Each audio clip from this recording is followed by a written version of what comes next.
Prefeitura Municipal de Porto Esperidião, trabalhando para o povo, na infraestrutura, estradas bem cuidadas, possibilitando o ir e vir da comunidade e a escoação de nossa produção com agilidade. Na saúde, Porto Esperidião realiza o maior enfrentamento de saúde da história para evitar a proliferação da Covid-19. Na educação, melhores condições de trabalho para os professores, gerando mais aprendizado aos alunos. Porto Esperidião, gerando através do trabalho qualidade de vida para a população. Gestão 2021-2024. Em Quatro Marcos, você conta com o serviço especial da Borracharia Brasil. Não ande de pneu murcho, aqui é tudo calibrado. Borracharia Brasil, em Quatro Marcos, na Avenida São Paulo. Saída para Araputanga. Faça-nos uma visita. Homens sobem em árvore para fugir da polícia. Ele, no topo desta árvore. Segundo informações, já faz horas que ele está ali. Trabalho do Corpo de Bombeiros, Polícia Militar, uma equipe médica do SAMU. E quem sofre é os familiares, porque já tentou internar ele, já tentou aí de todas as maneiras ajuda para ele, mas infelizmente sem êxito.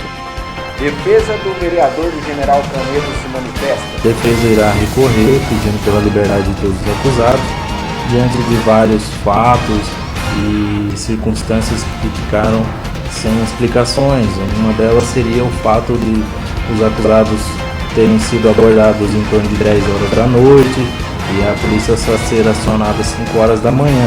Como funciona a produção do mel? São aqui, provavelmente teria morrido, né? Não, então, depende, né? Tem algumas pessoas que são alérgicas e uma ou duas abelhas ferroando acaba passando mal e pode ter um choque anafilático. As abelhas, elas não são agressivas. A preocupação delas é que a gente, de certa forma, está agredindo o local onde elas vivem. É o que você vai conferir agora.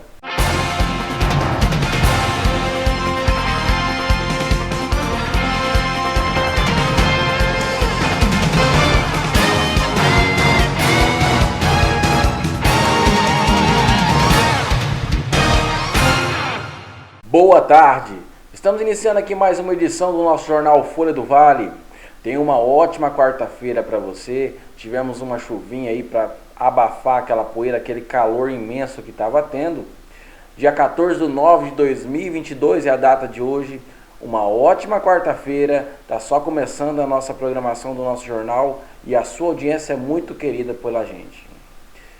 Levando a notícia em primeira mão, deixando você muito bem informado de tudo o que acontece em nosso estado, em nosso município, em nossa região. Teve o nosso caso do vereador de General Canedo, que foi preso por roubo de gado. Agora a defesa alega as justificativas que não teria motivos para que ele oferecesse perigo à sociedade. A defesa está tentando justificar o motivo do roubo que aconteceu. Fizemos a matéria, vamos ver o decorrer dessa notícia. A juíza Luciana Braga Simão Tomazetti, após audiência de custódia, converteu em preventiva a prisão em flagrante do vereador e empresário Magno Rodrigues e de Wedes Bueno Neves, Marciano Correia Pereira e Joane Marques. Eles foram presos no domingo, dia 11, após tentar furtar gado em uma fazenda em Primavera do Leste. A audiência de custódia aconteceu na segunda-feira, dia 12, e na decisão a juíza destacou que os homens são de alta periculosidade, já que praticaram o crime à noite e, ao que tudo indica, de forma premeditada. A defesa diz que irá recorrer da decisão. Eles passaram pela audiência de custódia hoje pela manhã, que foi realizada por uma juíza de plantonista. No momento ela decidiu já mantê-los em prisão preventiva, e em razão dos documentos juntados nos autos, onde ela entende que existem indícios. Mas a defesa irá recorrer, pedindo pela liberdade de todos os acusados, diante de vários fatos e circunstâncias que ficaram sem explicações. Uma delas seria o fato de os acusados terem sido abordados em torno de 10 horas da noite e a polícia só ser acionada às 5 horas da manhã. Isso não foi explicado por nenhum momento por nenhuma das supostas vítimas que estariam na fazenda, que seriam os funcionários e gerente. Então, assim, a defesa irá recorrer dessa decisão por hora. Então a defesa não irá se manifestar se eles tiveram participação ou não no crime em questão. De acordo com os advogados, os 4 homens estavam em uma estrada vicinal quando foram abordados pelos seguranças. Para justificar a presença deles na região, a alegação foi de que estavam negociando a compra de madeiras. Na realidade, em conversa com eles relataram que tinha ido ver madeira naquela região e que era por volta das 6, 7 horas da noite. Inclusive está em negociação. E essa foi a conversa que a gente consegue te adiantar em princípio, porque até então o Magno está na situação que todo mundo quase está a par da situação crítica e a gente está aguardando também para a gente poder ter esse acesso a essas informações também. De acordo com o Tenente César, coordenador da Patrulha Rural, os suspeitos chegaram a confessar o que estariam fazendo na região no momento em que foram presos. Correto, eles afirmaram que sim, como também não era a primeira vez que eles iam ter propriedade cometer esse crime, uma vez que essa propriedade rural já foi vítima em outras datas do mesmo crime, porém não foram detidos nem foram pegos em flagrantes os suspeitos. Mas nessa data aí, os proprietários já estavam cientes, como também os funcionários, e conseguiram deter esses suspeitos. Já tinham efetuado ali o abatimento do animal, estava ao solo já sem vida, no qual eles iam fazer aí o carneamento do animal para posteriormente comercializar no comércio através do leste. Magno Rodrigues teve traumatismo craniano, fratura de maxilar e lesões na face. E apesar de algumas informações darem como certa a morte do parlamentar, a defesa nega a morte encefálica. O estado dele é considerado gravíssimo e Magno deve ser submetido na tarde de hoje a uma tomografia. Os advogados dizem que Magno foi torturado. Pela situação e os vídeos que estão ocorrendo nas redes sociais, a gente acredita que foi a sessão de tortura. E foi um grande lapso temporal entre as 10 da noite às 5 da manhã que a polícia militar foi acionada. Então, quanto a esse fato que ficou obscuro, que o nosso colega está relatando, a gente vai procurar as autoridades policiais para que seja esclarecido isso aí no decorrer das investigações. Magno segue internado em unidade de terapia intensiva sob escolta policial. O caso aconteceu em Cuiabá. O homem esfaqueia um trabalhador, foge da polícia, sobe em árvore e ameaça se jogar, dando uma movimentação da polícia tentando evitar o suicídio desse jovem e também tentando fazer a prisão do mesmo.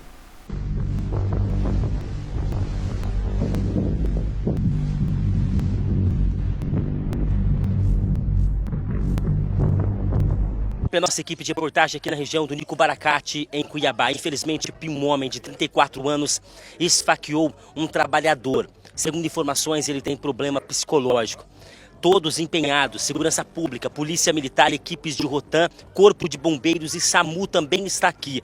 A nossa equipe vai acompanhar todos os detalhes a pedido dos familiares que precisam de ajuda. E a nossa equipe empenhada nesta situação aqui na região do Nico Baracate, em Cuiabá. Infelizmente, um homem saiu ferido, em estado grave para o HMC. E agora, o rapaz de 34 anos está no topo de uma árvore aos fundos das residências. Começa agora as negociações para tentar acalmar este homem e principalmente colocar as outras pessoas em segurança aqui no Nico Baracate, em Cuiabá.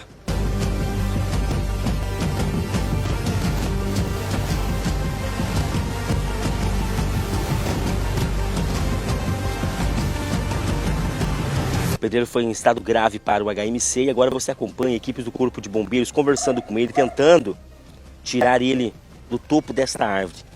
Segundo informações, já faz horas que ele está ali. Trabalho do Corpo de Bombeiros, Polícia Militar, uma equipe médica do SAMU. E quem sofre é os familiares, porque já tentou internar ele, já tentou aí de todas as maneiras ajuda para ele, mas infelizmente sem êxito. Ele está pendurado lá em cima da árvore, aproximadamente 12 a 15 metros. O risco também de uma queda e ele acabar se machucando mais gravemente. Não houve ninguém, os familiares falando com ele, polícia militar conversando, equipe do Corpo de Bombeiros tentando negociar com ele, mas ele não dá atenção.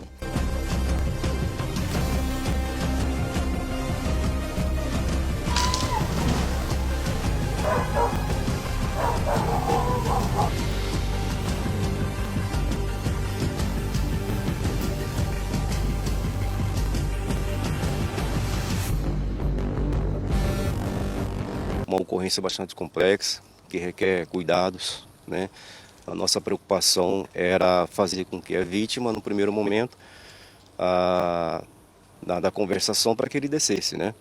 Mas não houve êxito e nós estávamos tentando uma técnica que era fazer uma amarração em uma das pernas dele e depois a gente tentar um jato neblina para assustá-lo, para que se ele chegasse a cair, ele ia estar amarrado, né? Ele não ia ter um contato direto com o solo.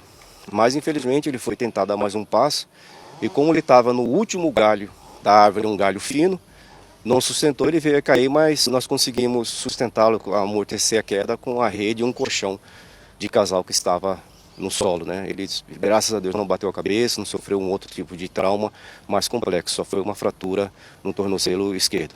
É complicado porque a gente corre atrás para as pessoas ajudarem, corre atrás de outra, aí sempre vem aquele negócio, tem que ter prova, prova de quê? Hoje acabou um rapaz sendo esfaqueado, a gente vai acabar respondendo, que eu não sei o que vai acontecer, e a gente está nessa luta, já vai para 3 anos, nenhuma autoridade toma providência, não ajuda a gente, ele mora com a minha mãe tem 71 anos, eu estou deixando de trabalhar para estar correndo atrás, e nós estamos precisando de ajuda, ver se consegue internar ele, tá difícil.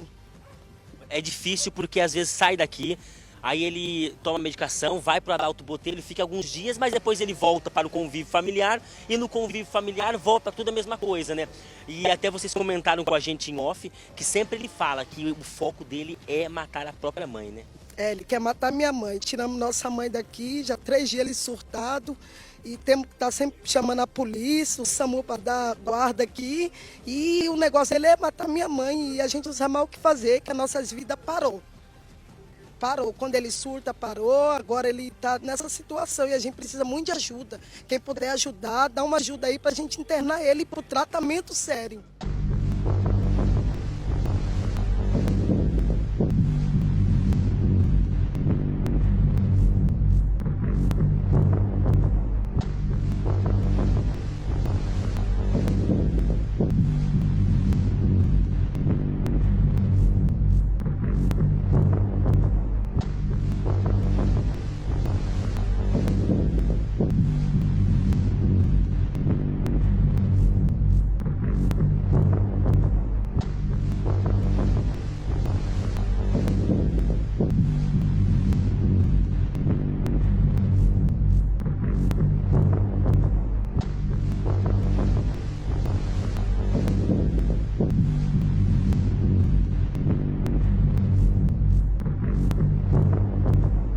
Em nossas matérias especiais, trazendo sobre saúde e bem-estar, você sabe como é o desfecho de produção do mel, como ele sai lá da colmeia, como é o processo de produção, como ele chega até a prateleira da sua casa. É muito interessante e a gente preparou isso para você entender todo o processo, como é o funcionamento até chegar a você.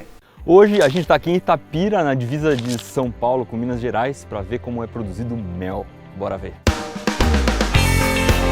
Esse aqui é o Daniel é apicultor, é um cara que cria abelhas. Então a gente está num apiário, que é uma criação de abelhas. Daniel, que abelha que você cria aqui? O Brasil, de maneira geral, ele cria as abelhas africanizadas. Uma mistura da abelha africana com a abelha europeia. E aqui não é diferente disso. É aquela que a gente está acostumado a ver em desenho animado, que tem a bunda amarela e preta. Dói a picada dela? Dói, a ferroada dói um bocadinho. Você já tomou muito? Eu levei algumas. Cara, eu sempre imaginei que perto de um apiário tivesse que ter um monte de flor para as abelhas irem lá e colher e tal. Como é que isso funciona? Você tem que ter flor perto? A gente chama isso de pasto apícola.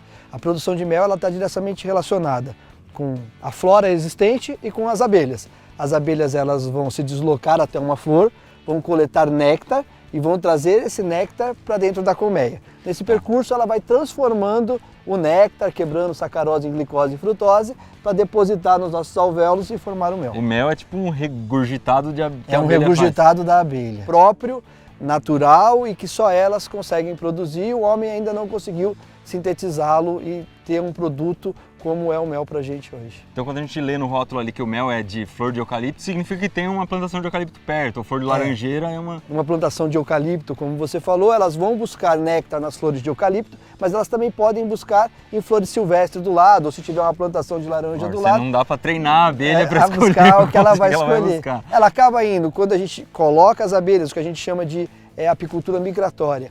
Próximo a uma floresta de eucalipto, é porque aquelas florestas estão prontas para receber as abelhas, as flores estão abrindo e elas vão acabar pela facilidade buscando néctar nessas flores. Vamos lá que eu tô curioso, agora a gente continua a conversa no meio das abelhas. Vamos lá. Praticamente um astronauta da Apollo 11 aqui, hein?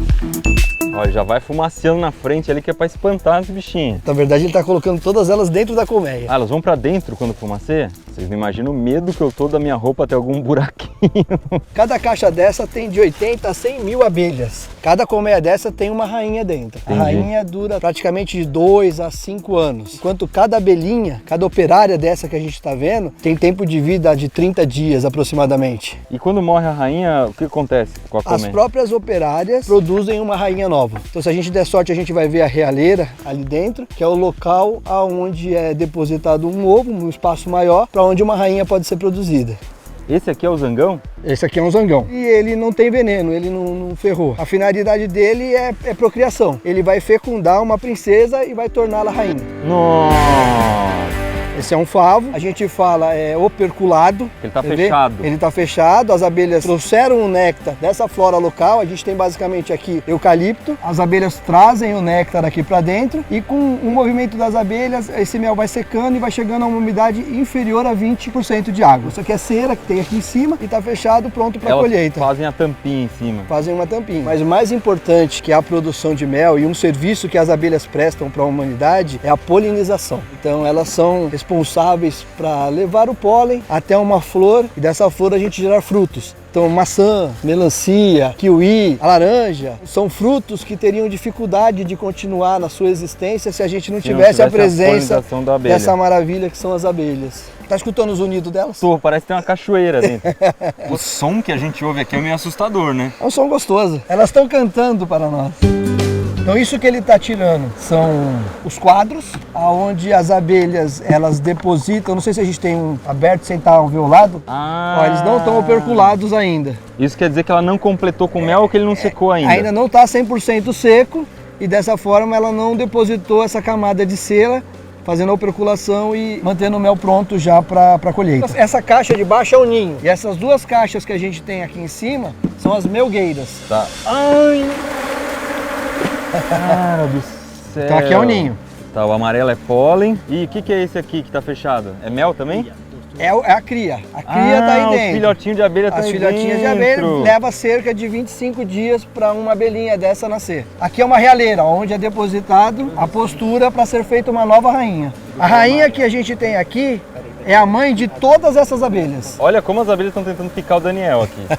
Daniel, me conta uma coisa. Se a gente tivesse sem a proteção aqui, provavelmente teria morrido, né? Não, então, depende, né? Tem algumas pessoas que são alérgicas e uma ou duas abelhas ferroando acaba passando mal e pode ter um choque anafilático. As abelhas, elas não são agressivas. A preocupação delas é que a gente, de certa forma, está agredindo o local onde elas vivem.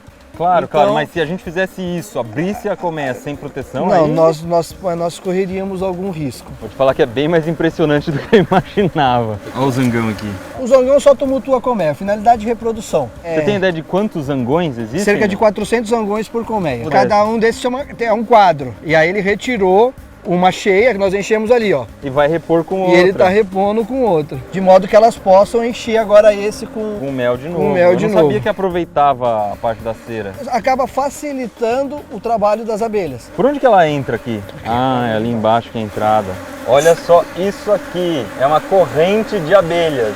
E para que serve o veneno da abelha? A principal finalidade é terapêutica. Ele funciona muito bem, cientificamente comprovado, para artrite, artrose, reumatismo, além de funcionar como um botox natural. Agora nós temos que voltar para casa, só que vamos voltar lá para casa do mel desse jeito, né? Não dá para voltar. Não. Elas vão atrás da gente, até porque nós estamos levando a comida delas ali, ó.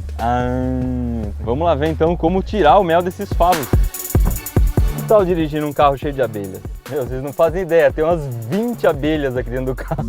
Agora o Daniel vai mostrar pra gente o que é feito depois que o mel já foi colhido. Pode tirar isso aqui? Certeza absoluta? A partir de agora, picou, já era. A gente voltou, a roupa tá cheia de ferrão de abelha. Tem uma na roupa do Natan que eu vou mostrar pra vocês. A nossa roupa tá cheia desses ferrões de abelha. Se não fosse a proteção, tava tudo na pele da gente. Ó, essa aqui é a casa do mel, é onde a gente vai tirar o mel que estava dentro daqueles favos. Como que chama isso aqui? Desoperculação. Desopercular o mel. Que é tirar essa capinha aqui de cima. É tipo destampar o mel. E aqui você já aproveita o que sai de mel daí. O mel sai embaixo, a cera sai, você reaproveita a cera e faz cera de volta. Pesadinho, deve ter mais de 1 quilo aqui, não tem? Quanto rende mais ou menos cada caixa dessa aí, cada pedacinho? Cada quadro desse aqui deve ter aproximadamente de 1,5 kg a 2 kg de mel. O favo vai dentro dessa centrífuga aqui. É interessante também ressaltar, as abelhas dentro da colmeia, elas têm atividade no período de vida delas. Tem abelhas saindo para buscar água, é uma próxima atividade. Tem abelhas que saem para buscar pólen. A produção da rainha está diretamente relacionada à quantidade de pólen que está entrando e a quantidade de mel. Ela aumenta a produção dela porque ela sabe que tem comida para poder manter aquela colmeia toda. Até que no fim da vida, essa abelha, ela sai da colmeia, pousa numa folha de árvore, bem romântico, e ela morre longe para que ela não dê trabalho para aquelas abelhinhas que estão dentro da colmeia e tem que tirar o corpo dela. Que legal! Começou agora a centrífuga. A ideia é girar aqueles favos em alta velocidade aqui e o mel vai sair por baixo, olha só.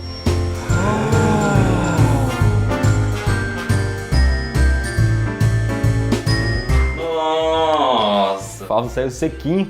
Agora isso aqui vai de volta lá para a colmeia para encher de mel de novo. Como esse mel ainda tem umas perninhas de abelha, ainda tem um pouco de cera, ele vai passar aqui por uma peneira que é uma pré-filtragem antes de embalar. Próxima etapa é agora em Campinas. Bora lá.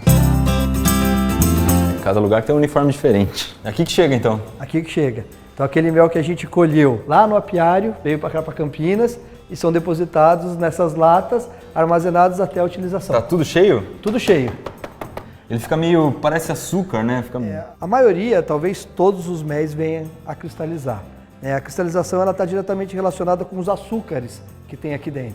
Então o mel basicamente ele é formado de glicose e frutose. Ah, mas isso é um problema? Não, isso não é um problema, isso é uma condição natural do produto e o aquecimento dele em banho-maria a 35, 40 graus acaba resolvendo e se traz o mel novamente à condição fluida. Tá, a gente pode abrir um para ver como pode. Que é? Nossa, o cheiro é muito bom. Uma outra característica interessante também são as cores. Então, cada uma das floradas vai apresentar uma coloração específica de mel. Eu tô vendo aqui que tem laranjeira, eucalipto, tem alguns nomes em latim, que é o nome científico da planta, né? Vamos abrir um de laranjeira, até de cipaúva, eles vão pegar pra gente ali, e a gente vai comparar as cores, né? O néctar acaba gerando cores distintas e paladares distintos. Então esse aqui é um mel de florada silvestre, e esse já dá para verificar a diferença de tonalidade. Nossa! Esse aqui agora parece preto, né? Se a gente for comparar os dois... Esse é laranjeira e esse é da floresta. Silvestre. Tá, são várias flores diferentes. Então a gente chama esse daqui de uma cultura monofloral e esse polifloral. Várias flores diferentes, né, que se formaram. E o sabor vai ser diferente também. O sabor diferente. Daqui ele vai, no caso do mel estar cristalizado, ele vai para o setor de manipulação, onde é feita a descristalização. Aqui você tem uns em banho-maria já. Sim, então esse daqui é um tanque. Tá morninho aqui. Esse aqui é um tanque de banho, um tanque grande para banho-maria, é um tanque onde é realizada a descristalização dos baldes de mel. E esse mel, após descristalizado, por meio de uma bomba, ele é enviado para tanques para decantação, onde ele vai ficar decantando no mínimo por 24 horas. Isso é para tirar qualquer impureza que possa ter sobrado naquela... O filtro. A gente fez aquela primeira filtragem que traz o mel bruto para cá. Aí ele pode cristalizar, nós vamos descristalizá-lo nesse ambiente e com uma nova filtragem, aí com um filtro bem mais fino... Ah, você tem um filtro aí dentro desse negócio, então? Tá, ele já sai daí... Já sai daqui clarinho. Filtrado. A decantação tem um dos motivos, é o mel assentar e ele tem um pouco de oxigênio no meio dele. E essa decantação vai expulsar o oxigênio para a superfície e fazer um invase mais tranquilo. Vou ligar o filtro aqui então para ver. Olha que legal, cara. Ele tá passando pelo filtro. Um duto de mel aqui. Tô vendo que a filtrada é nervosa, né? E teoricamente, desse ponto, ele está indo para a decantação. Mas é uma quantidade muito pequena. Após a filtragem, ele vem para os tanques de decantação e depois é feito o invase. Aquele ali já não tem oxigênio nenhum mais, ar nenhum, ele tá limpinho. Já está limpinho, está filtrado e pronto para o consumo final. A máquina já está toda programada para parar na hora certa. Meio quilo. Ali é uma balança que funciona junto? Sim, é uma balança, ela está calibrada nesse momento para meio quilo de mel. E depois vai para a selagem final. Tá, e tem um sensor que diz que está colocando o próximo vidro. Sim. Ó, aqui quem tem curiosidade para saber como é feita a cobrinha de mel. Então ele é envasado da mesma forma, o mel foi decantado, de lá ele é encaminhado para esses tanques que a gente tem aqui embaixo e é feito na medida. E é um ferro quente que desce ali para selar. Um ferro quente que vai selando mel a mel. E ali eu percebi que tem uma torneira de mel. Uma torneira de mel. Se o cara gostar muito, ele já coloca a boca ali e fica... E vai direto. Mas tem própolis isso aqui, né? Tem própolis, tem guaco e tem agrion. O que é própolis? É um outro produto das abelhas, né? Um produto retirado de bálsamos e resinas de árvore, onde a abelha traz para dentro da colmeia e a finalidade básica é selar alguns pontos e higienizar a colmeia. E na média mundial a gente consome bastante? O Brasil é um bom consumidor de mel? Assim? Não, nós estamos muito abaixo da média mundial. Apesar do Brasil produzir 40 mil toneladas de mel, boa parte dele, 25 mil toneladas, é para exportação, ficando 15 mil toneladas para o Brasil, dando uma média por brasileiro de 60 gramas, contra médias da Europa de acima de 1 quilo. Um quilo? Nossa, tá. E quais são os países que assim são viciadões em mel que estão comem Suíça, Alemanha, os Estados Unidos são grandes consumidores de mel. Melhor e mais saudável que o açúcar, que consumia sacarose. Os países já entenderam isso, o Brasil ainda não. A Argentina, aqui do lado, consome 240 gramas per capita, contra os nossos 60, 65 gramas. A gente está bem aquém ainda, né, de ser educado na questão de consumir mel como um alimento e não como um medicamento, como a maioria dos brasileiros pensam. No dia a dia, eu vou confessar que eu só como mel quando eu tô com tosse. Não é uma coisa que faz parte do dia a dia. Coloca no seu café, coloca no seu chá. Valeu, obrigado. Valeu.